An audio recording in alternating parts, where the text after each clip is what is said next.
CMAs released their nominations, and the boy Carter nor Beyonce had nominated for anything. They're saying, well, she said it wasn't a country album, so it didn't deserve to be nominated. And I'm just like, kiss the I don't agree with that, nor do I believe that. They've had an issue with Beyonce since she performed with the Dixie Chicks. And obviously, I mean, don't lie.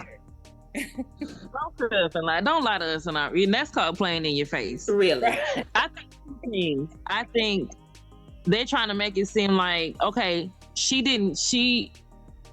they're trying to make it seem like it was just other artists, and I believe it's a lot of, okay, so because I was watching The Breakfast Club and they were talking about it on there, and Charlamagne was saying we don't know a lot of other country, like the main Beyonce fan might not know all the other country artists that's been nominated like that or whatever. We don't know country music like that. So I kind of understand that kind of. I do know that if I anybody because Charlamagne has said it. I'm already mad at him for what he let Andrew say. But anyway, really, that's what I'm saying. I'm just gonna disagree because it's Charlamagne. Right,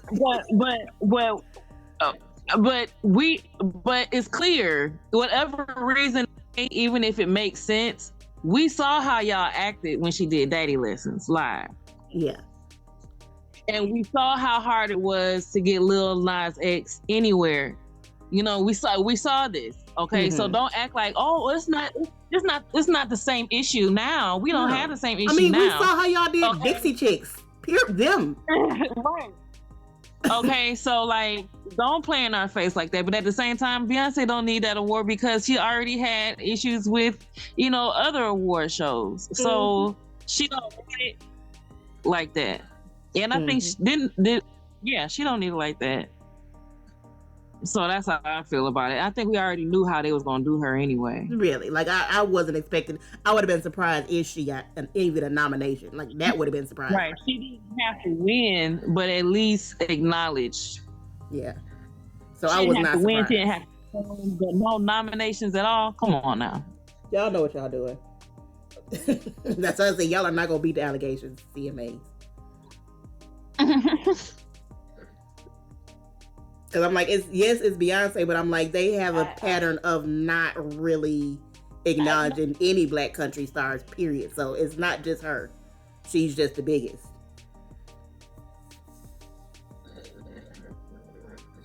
What I think is cool is the African-American country artists that she had on her album have spoke out. They're not happy. What I think is crazy is that you wouldn't nominate her, but you nominate Shabuzi. You wouldn't even, let's be real. And he can sing, but nobody knew his name until he was on Cowboy Carter. No, I didn't. And I'm not even saying he, I just didn't know who he was. And after the fact, I looked into him more, but I'm like, I didn't know a lot of the people on her album. I didn't know those people. So. I knew Brittany Spencer and the females, but I just didn't know Shabuzi. So, to say it wasn't a country album, and I get she wasn't saying it, but come on, all of the marketing was country. They even had Valley Park in it. Like, stop it. Stop. Just stop. You didn't say anything. They might as well have just not said anything. We already know. Yes. Just go ahead. Business as usual. Really? Because again, then y'all need to explain to me why y'all accepted Lil Nas X for anything. Because that doesn't make sense. Because that was his only song. Because of Achy Breaky Heart, that's why. But my point is, if y'all going to accept him, but you didn't even nominate her, we're not even following the same type of logic, and you're kind of just being like, we just don't want to nominate her. And because she made a whole album, he just had a single. He had one song. We take that back. Yeah, they was like, I know Miley and Billy pushed us last time, but Miley, you ain't gonna push us this time. Miley's on this too. Nope, we don't care if she on this, that too. Yeah, because the song with Miley Cyrus is, yes, it is amazing. Amazing. But Beyonce's at a point in her life where she's she don't, like Sonny said, she doesn't need anybody's awards really. She's established who she is, and she's now making music and doing just what she wants to do. Yeah. I'm excited to see what Renaissance 3 is. Most people are speculating that it's rock. Lord, let it be rock. I would not be surprised if it was. And I think she would do awesome with rock. I do. Yeah, because she got the range to be able to do some good rock vocals. And rock is not all. Well, Freedom had some rock elements in it. The song Freedom. Yeah. When you understand the genre of rock, that's not all screaming and heavy metal. It's so many different, easy listening, and there's so many different ways she could go with rock, and her voice still be captured and loved the way that it is. But hold on, because it's official. She's doing a Renaissance 2 Cowboy Carter tour. Oh, I was hoping she would. I need to see her perform these country songs live. Really, because I can't even picture the visuals for this. She ain't put out no visuals. She ain't put out nothing. I just want to see ever since she did it. Just like with Renaissance, she's going to start across the pond. It starts in London, and I just hope that it's wrapped its way around here to the U.S. But I'm looking forward to it. And just like Renaissance, I'll be on YouTube watching every single. For real. till I get some Beyonce money, I'm gonna just have to get it how I get it. I watched Renaissance for 6 whole months. When she did the final concert, I was just like, okay, now what am I supposed to do? So I'm looking forward. I'm definitely looking forward to see that. So the big movie on Netflix, one of them is the movie Deliverance. Leah don't do horror, so have I seen it? No. I can do some types of horror. I can't. But I don't do nothing with demon horror. I don't do demons. I don't play with demons. I'm not gonna just be opening that door into my abode. And that's I really want to talk about. So I'm not judging anybody if that's your thing, if that's what you like. That's your jam on. The thing I want to say is it stunned me, and I am a minister. We all grew up in church. We all active in our parents' church, but it stuns me how many pastors, preachers, prophets, ministers watched it, and then you have on your social media, I can't believe this movie. It was too much for me. I had to pray after. I had to watch a Disney. Okay, did you not watch the previews? Like, I saw what it was in the previews. I didn't like when I saw the preview. I was like, "Ooh, cool." I'm a pass, but good luck to all involved. It was so very clear what it was about that I don't see how you put yourself in that position. Yeah. And I have some friends that I asked, like, why would you watch that? To hear people say, well, I find horror or this genre entertaining. Number one, whenever something's based on a true story, like, that's a lot for me.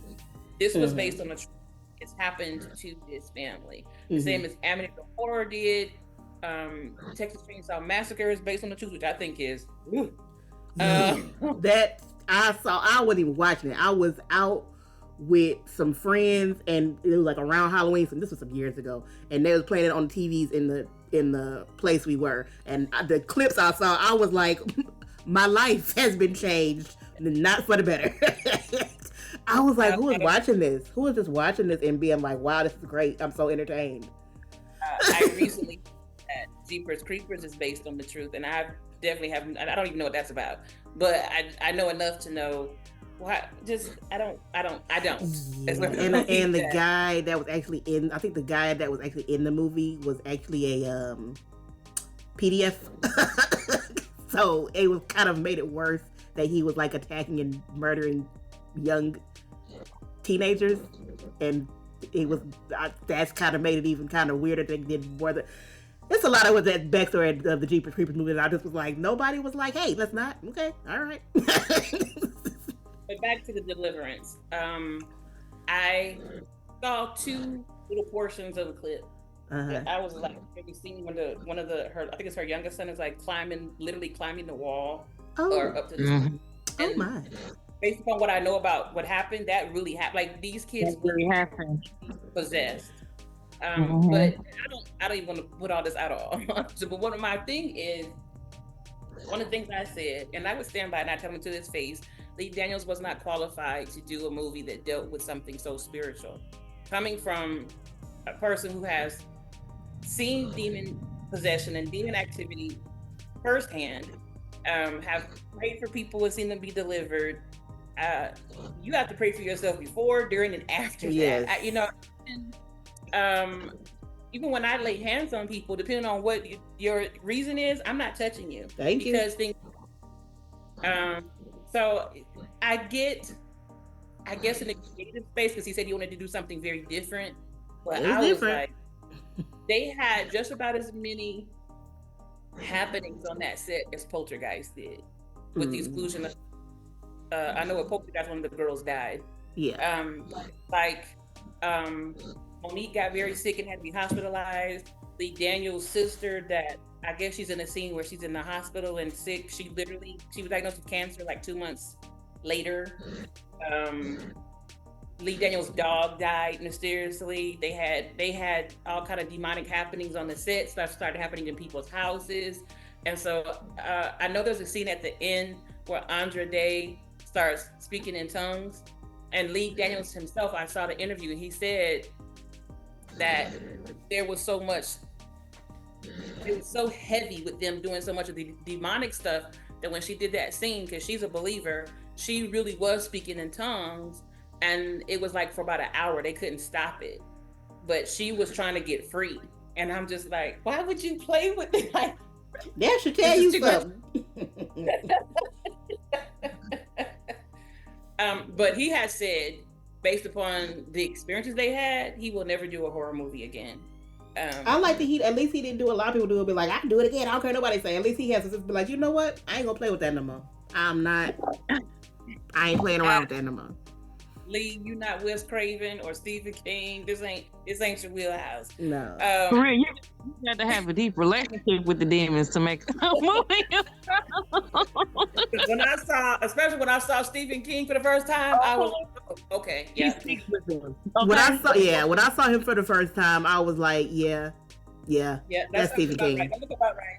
And the thing is like all of his movies, because for the longest time I thought all Stephen King movies was one theme, because that's all the movies I saw. And so all his movies aren't horror, but his horror stuff, when you see him, is like, yep, he wrote that. His horror. He wrote that. And I don't know nobody, but when he did the children's series, I was like, I'm not reading that. I don't trust you with no kids' books. Stop it. I don't know what's between the lines and the. Really, I do not trust you. No, I'm not going to do that. I'd rather let my kid read your regular books and your children's stuff. So it's just my concern, and I just, with all of us growing up very much in ministry and knowing the difference between light spiritual things and dark spiritual things, and the things that we've all seen with angels and demonic things. You know, my biggest thing was, I was like, the portals being opened up. I know somebody personally that watched it and they saw demonic activity. They saw movement in their house. See? Like, and I can't tell people enough. When you view something in your home, you invite it into your home. You know, it's just, I don't know why people don't correlate the same thing between, if you wouldn't just sit here and watch pornography on your 50-inch TV. Well, there's some people that would, so. And don't be on my comments about it. But I'm saying, what I'm saying is, most people know if I watch that, that's the same as having people do it here on my living room floor. I don't know why you don't think that's the same thing with something this spiritual. It is the exact same. So it just concerned me, but I just wanted you guys' opinion on, because it actually been heartbreaking for me to see. I want Lee Daniels to succeed. I want Monique to succeed. I wish I could just see Glenn Close. I heard she did the doggone thing, but it'll never get my viewership. And I just wish believers better and be better. But I just want you guys' opinions. I mean, go ahead, Jen. Yeah, I heard when I heard Deliverance coming out, I didn't know it was based on a true story, but didn't know that I already heard the true story like last year sometime. And what that family went through was horrible, horrible, horrible. And I think it's almost disrespectful to make a movie about they're still alive and they're still young, you know, and to make a movie about it when they said they won't talk to anybody who the mother, the children, they don't talk about it. They won't talk about it because they don't want to invite anything back that they were delivered from. And they will also, if family members who knew something about it talk to anybody about it, they'll cut those family members off.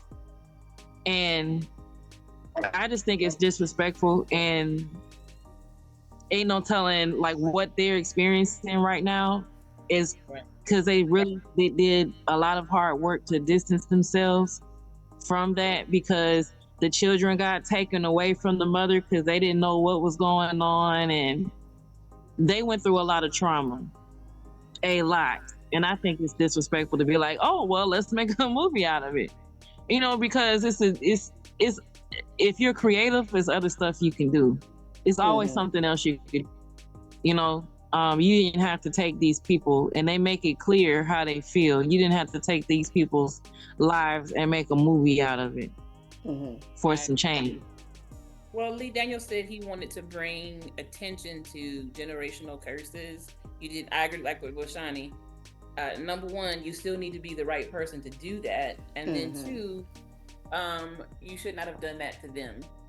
And we didn't need a whole dramatic movie on it. We could have done a TED Talk. I understand his reasoning. I understand what he was saying, but it could have been done a different way. If you understand generational curses, then he could have just, all you had to do was understand it and make something fictional up. Yeah. But it is fictional because what happened to them didn't have anything to do with generational curses. Nope. Yeah. So that's what I'm saying. Like it's another way that this story could have been told, right, and not use anything based off of real currently living people. Like, and I think it's one thing if this was like an old story, right? Like even if people were still alive, but it was like decades or generations. Like it was like it's different, but this is, you know, it's because like even with the Amityville, well, no, that's old remakes, but like it's he could have still told the same type of story if he wanted to bring that, which I do think that does need to be talked about in ways, but it's just a way that he could have done it and it wouldn't have been this. Here's my point, and people can disagree, but if you were going to do that, then you really, you know, if you do something medical, you have doctors and nurses consult with you. If you do exactly, you have the police consult with you. If you do a law movie, you have at least a lawyer. I mean, you see it. Why didn't you have any minister on the set or talking to them or what you're going to go through or pray? Like, that's what I'm saying. You wasn't qualified to do this.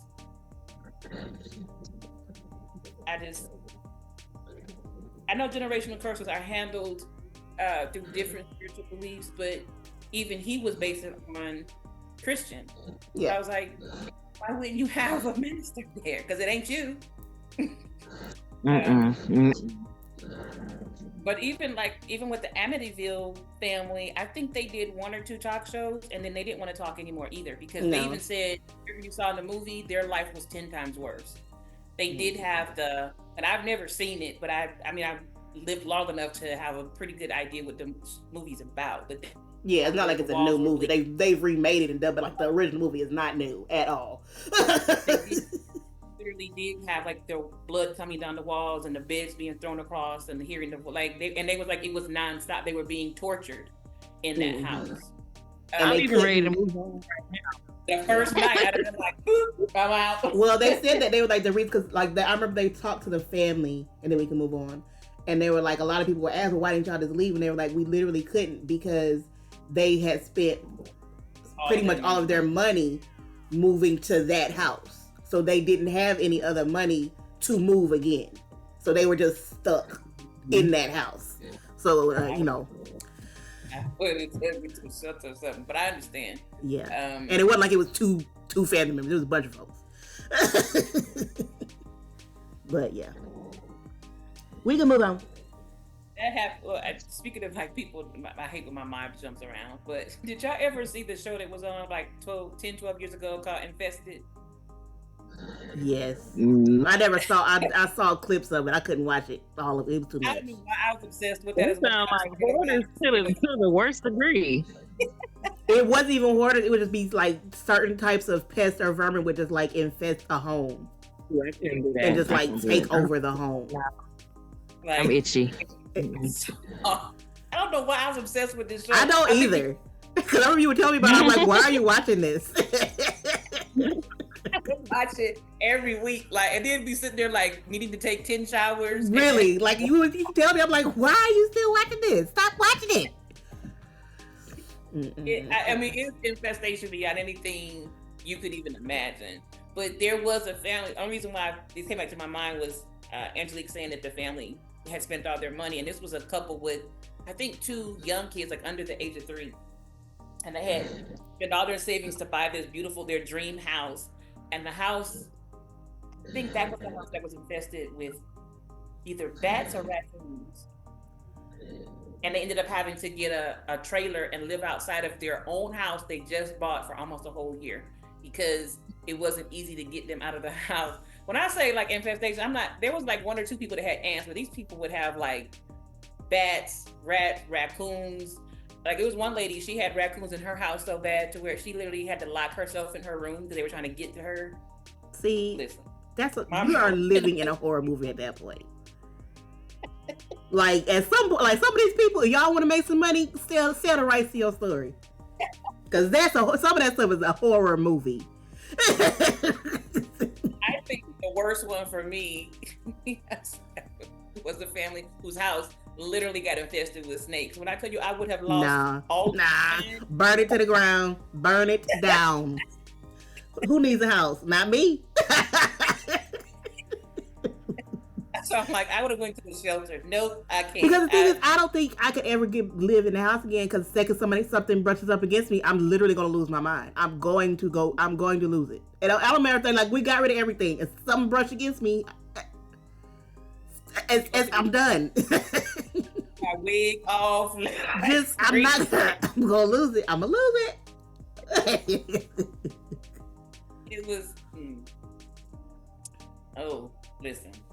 The worst one, and then we can move on. The worst one was I think it was 2 families that shared several acres of a farm, and they became infested with rats. It was so bad that when they were walking, the ground would shake. Nope. And they were trapped.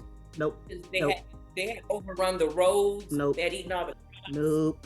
And so when they finally needed to get to town to get someone to help them, they literally were driving over the top of them. I was watching it like. No. No. Just no. What's it? No. That's my answer. No. Some of these people, I don't even know how they were. Like, I don't know how anybody just didn't literally just snap and just lose their mind. Like, it's certain things like my mind couldn't even deal. Like, I can't deal with this no more. Yours was so bad because everything he said to me, I would be flipping out. Just what? Some people would stay there so long. I'm like, you dealt with this way too long. Because longer than a day is. Still take the moment to infest, and I'm trying to tell you, when I see like one of something, I'm like, I need 10 bottles of. And there's certain animals you see in your house. It's like we're not raccoons.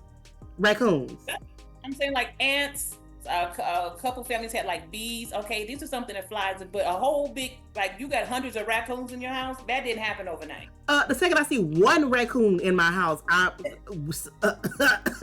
raccoons. They got hands. No. The lady who was locked in her room, like she had video of it where they were literally like shaking the door. She had moved up. She was a 3-story house. She kept having to move up more and more floors because they were just overtaking the house. But when you trapped in your own bedroom and they like trying to beat the door down like a robber, no, y'all can have it. Because Because raccoons are too smart and they got hands, and I just can't. I can't. It was bad. Anyway, that just went out of that, and that show had 3 whole seasons, and I watched all 3 seasons. Move along! I can't do it no more. Go mess me up for the rest of the night. I'll be in the house. What's on me? Okay, no. Oh, that was a TLC show too. I'm just saying. You see what I'm saying? Oh my gosh. We've been chit-chatting around. This is what happens when you haven't been together in a while and you have to spill all of the tea. It's been a great night, ladies. I've enjoyed chatting with you. Those are the the VMAs was last week.